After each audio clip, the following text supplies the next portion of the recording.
Okay sir.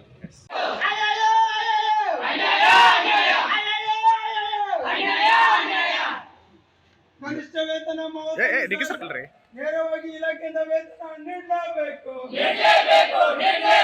ನಿವೃತ್ತರು ಸೇವಾ ಭದ್ರತೆ ನೀಡಲೇಬೇಕು. ಕಾನೂನು ಪ್ರಕಾರ ವಾರದಂತೆ ನೀಡಲೇಬೇಕು. ಗುತ್ತಿಗೆ ಮೂಲಕ ವೇತನ ಬೇಡಬೇಕು. ಕನಿಷ್ಠ ವೇತನ ಕೊಡದಿರೋ ಸರ್ಕಾರಕ್ಕೆ, ನೇರವಾಗಿ ಇಲಾಖೆಯಿಂದ ವೇತನ ಕೊಡದಿರೋ ಸರ್ಕಾರಕ್ಕೆ, ಹಿಡಿದಿರೋ ಸರ್ಕಾರಕ್ಕೆ ಬೇಕೇ ಬೇಕು, ಬೇಕೇ ಬೇಕು. ಯಾತಕ್ಕಾಗಿ ಹೋರಾಟ, ಎಲ್ಲಿಯವರೆಗೆ ಹೋರಾಟ, ಬೇಕೇ ಬೇಕು, ಬೇಕೇ ಬೇಕು. ಮೂವತ್ತೊಂದು ಸಾವಿರ ಕನಿಷ್ಠ ವೇತನ ನೀಡಲೇಬೇಕು. ನೇರವಾಗಿ ಇಲಾಖೆಯಿಂದ ವೇತನ ನೀಡಲೇಬೇಕು.